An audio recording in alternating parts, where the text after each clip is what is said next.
Hi good morning. जिनका JEE का परीक्षा हो चुका है उनके लिए काफ़ी बेस्ट ऑफ लक, बहुत अच्छा जाना चाहिए, रिजल्ट अच्छा है।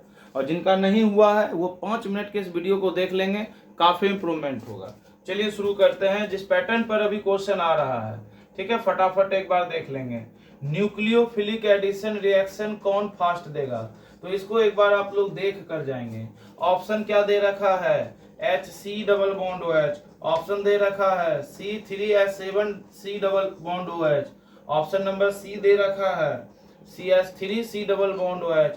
ऑप्शन नंबर डी दे रखा है आपका, एक है C2H5 C double bond OH। अब आपसे पूछा है कौन इसमें से न्यूक्लियोफिलिक एडिशन रिएक्शन आसानी से पास करेगा। तो हम आपको बार बार बता रहे हैं कि ये सब टॉपिक देख लीजिए। जिनका आज पेपर है 5 अप्रैल को, 4 अप्रैल को, 6 को, 7 को, तो एक बार देख कर जाएं इनको, क्योंकि बहुत मोस्टली ये रिवाइज क्वेश्चन है, पूछा जा रहा है इसी टॉपिक पर। तो याद रखिएगा, बस बहुत ईजी है। जिनके पास लो हिंड्रेंस होगा वो आसानी से न्यूक्लियोफिलिक एडिशन रिएक्शन को पास करेगा, मतलब कम बल्काइलेशन होगा। आप देख पा रहे होंगे कि सबसे कम बल्काइलेशन एक वाले में है, तो इसलिए ये आसानी से न्यूक्लियोफिलिक एडिशन रिएक्शन को पास करेगा। सेकेंड नंबर क्वेश्चन पे आते हैं। आप थोड़ा सा ये सब टॉपिक देखकर चलिए जाइएगा, पॉलीमर्स और मोनोमर्स। कुछ टॉपिक हम बता देते हैं, लेकिन कुछ टॉपिक आप खुद से देख लीजिएगा। जैसे स्टार्च, तो स्टार्च का मोनोमर्स क्या होता है, तो आप देख लेंगे, एक बार देख लेंगे। अल्फा ग्लूकोज क्या होता है, अल्फा ग्लूकोज। सेलुलोज, ठीक है, तो सेलुलोज का मोनोमर्स क्या होता है, तो याद रखेंगे बीटा ग्लूकोज। क्या होता है, बीटा ग्लूकोज। फिर आपका न्यूक्लिक एसिड है, न्यूक्लिक एसिड है, तो न्यूक्लिक एसिड का क्या होता है, न्यूक्लियोटाइड होता है, याद रखना है, न्यूक्लियोटाइड होता है। फिर आपका प्रोटीन की बात करें तो प्रोटीन तो सबको पता होगा, एमिनो एसिड या अल्फा एमिनो एसिड। तो ये आपके पॉलीमर्स हैं और क्या है, मोनोमर्स हैं। तो एक बार सबको देख लीजिए। स्टार्च का अल्फा ग्लूकोज, सेलुलोज का बीटा ग्लूकोज, न्यूक्लिक एसिड का क्या होगा, न्यूक्लियोटाइड, और फिर क्या है प्रोटीन्स का क्या होगा, अल्फा एमिनो एसिड। आइए कुछ क्वेश्चंस और हम आपको करा देते हैं। निश्चित आपको इस क्वेश्चन से फायदा होगा, क्योंकि इसी पैटर्न का क्वेश्चन अभी जेई नीट में, जेई नीट कहते हैं, जेई में पूछा जा रहा है। और जो बच्चे नीट का पेपर देंगे उनके लिए भी काफी फायदेमंद क्वेश्चन है। बोर्ड रेडियस से फॉर्मूला एग्जाम में क्वेश्चन आ रहा है, तो एक बार देख कर चले जाएंगे, ठीक है। ये फॉर्मूला होता है R प्रोपोर्शनली n²/z। तो इस पर एक फॉर्म क्वेश्चन देख लीजिएगा। एक क्वेश्चन पूछा हुआ है, radius of the first Bohr orbit of H atom is a0, then find the radius of second Bohr orbit का पूछा जा रहा है। तो n की जगह सेकंड रख देंगे, तो n की जगह कितना हो जाएगा, 4/z। तो इसका आप इस तरह से आप करके देख लेंगे, ठीक है। 4 नंबर तो बोर्ड रेडियस पर आप देख लीजिएगा। अगला आते हैं नेक्स्ट क्वेश्चन पे, ठीक है। अब आपसे ज्योमेट्रिकल पूछ रहा है, तो ज्योमेट्रिकल के लिए सब देख लीजिएगा। जैसे PF5, तो PF5 का हाइब्रिडाइजेशन क्या होता है, तो देख कर जाइएगा, sp3d। बार बार कह रहे हैं SF6 का क्या होता है, तो देख कर जाइएगा, sp3d2। तो इस तरह से क्वेश्चंस बन रहे हैं, ठीक है। तो NiCO4 का अगर आपसे पूछ देगा हाइब्रिडाइजेशन क्या होगा, sp3। तो आप इस क्वेश्चन को एक बार देख कर जाइएगा। K4FeCN6 में आपसे पूछ देगा कि हाइब्रिडाइजेशन क्या होगा, D2sp3। साथ साथ इसके ज्योमेट्रिकल शेप को भी आप लोग देख लीजिएगा, काफी इंपॉर्टेंट है ये टॉपिक, ठीक है। यहाँ से क्वेश्चन बन रहा है। 5 नंबर क्वेश्चन आते हैं। आइसोमर्स से रिलेटेड क्वेश्चन आपको आ रहा है। तो आइसोमर्स में आप देख पाएंगे, जैसे मान लीजिए ये क्वेश्चन आपको दे रखा है, यहाँ डबल बॉन्डो है, फिर आप देख लेंगे यहाँ डबल बॉन्डो है। अब आपसे पूछ दिया गया ये कौन से आइसोमर्स है, ठीक है। तो याद रखिएगा ये मेटामर्स है। क्या है ये, मेटामर्स। ये आपका पूछा हुआ है 3 अप्रैल को, काहे मेटामर्स है, तो सी डबल बॉन्ड ओ के जुड़े हुए जो इधर वाले सब्स्टिट्यूएंट है, इधर वाले सब्स्टिट्यूएंट है, देखिए दोनों तरफ डिफरेंट है। इधर इथाइल है और इधर इथाइल, इधर क्या है मिथाइल है और इधर क्या है प्रोपाइल है। तो इस तरह का जब कंडीशन हो तो उसको क्या कहा जाता है, तो उसको कहा जाता है आइसोमर्स में मेटामर्स कहा जाता है। क्या कहा जाता है, मेटामर्स। आइए कुछ और आइसोमर्स के एग्जाम्पल को आपको हम दिखा देते हैं, जो आपके 3 अप्रैल को पूछा गया है। चलिए अब आते हैं और कुछ आइसोमर्स को हम लोग देखते हैं।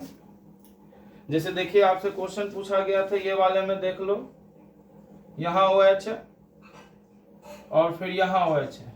कार्बन गिन लेना, 1 2 3 4, 1 2 3 4 ही रहना है, ठीक है। अब आपसे पूछ दिया ये कौन है, तो OH फंक्शन ग्रुप का पोजीशन चेंज हो रहा है, तो ये क्या होंगे, पोजीशन आइसोमर्स। तो आप ये सब देख लीजिएगा।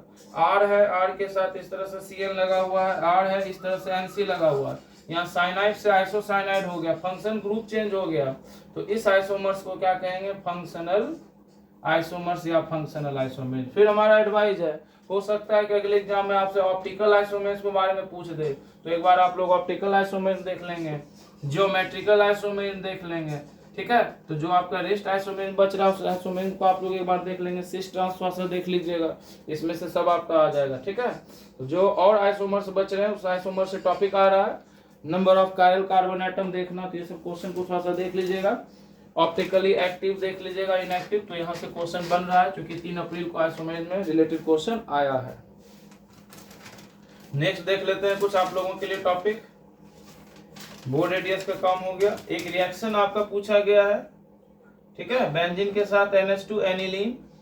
अब इसको आपको डायजोनियम साल्ट फॉर्मेशन वाला याद होगा, NaNO2 प्लस HCl, तो बेंजीन के साथ क्या बन गया, N2Cl।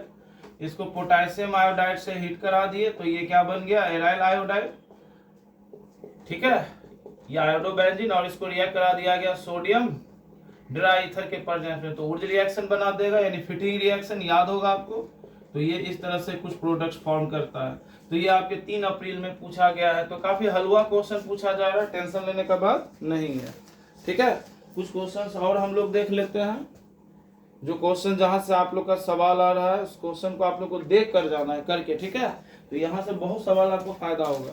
जैसे मान लीजिए आपसे पूछा जा रहा है 3 अप्रैल का कुछ पूछा हुआ क्वेश्चन है, मैग्नेटिक मोमेंटम, याद रखना से नहीं, मैग्नेटिक मोमेंटम किसका होगा 4.9 बोर मैग्नेट। ऑप्शन दे दिया है Mn2 प्लस, फिर क्या दे दिया है Cr2 प्लस, सी नंबर दे दिया है Fe3 प्लस, और डी नंबर दे दिया है CO2 प्लस। आपको एक चीज हम हिंट कर देते हैं ट्रिक, मैग्नेटिक मोमेंटम जब निकालना हो तो पहला वाला डिजिट याद रखिएगा, वो अनपेयर्ड इलेक्ट्रॉन होना चाहिए उसके सर पे, वही यहाँ पर आता है। जैसे Mn25 हो गया तो 4s2 3d5, यानी 3d5 4s2, 2 चला गया तो 3d5। क्रोमियम 24 हो गया तो कैसे हो गया 3d4 4s2, लास्ट यही आएगा ना, इसका 2 चला गया तो लास्ट डी के पास 4 आ रहा, तो आंसर यही के आसपास होना चाहिए। Fe3 प्लस है तो क्या होगा 3d6 4s2, 3 इलेक्ट्रॉन चला जाएगा, ये नहीं होगा। 27 है 3d7 4s2, 2 इलेक्ट्रॉन चला जाएगा 3d7, यानी आंसर आना चाहिए Cr2 प्लस। ट्रिक है ये, जो यहाँ रहता है वो इसके माथा पे यानी बाहर में अनपेयर्ड इलेक्ट्रॉन के रूप में डी के पास आना चाहिए। तो ये कुछ क्वेश्चन है जो क्वेश्चन आपके रिसेंटली पूछे गए हैं, तो यहाँ से आपको काफी फायदा हो जाएगा। तो इस टॉपिक को आप लोग देख लीजिएगा एक बार। तो यहाँ से जैसे हाइब्रिडाइजेशन वाला टॉपिक देख लीजिएगा, ज्योमेट्रिकल शेप देख लीजिएगा, कुछ लीनियर शेप वाला भी देख लीजिएगा, जैसे CO2 किस टाइप्स का होता है, ठीक, NH3 किस टाइप्स का होता है, XeF4 का साइज मतलब किस टाइप का होता है, लीनियर, ट्राइगोनल, बाय पिरामिडल। तो ये सब कुछ टॉपिक को आप लोग को देख के चल जाना, यहाँ से क्वेश्चन आ रहा है। रिएक्शन देख लीजिए, मैग्नेटिक मोमेंटम देख लीजिए, तो यहाँ से देख लीजिएगा, ठीक है।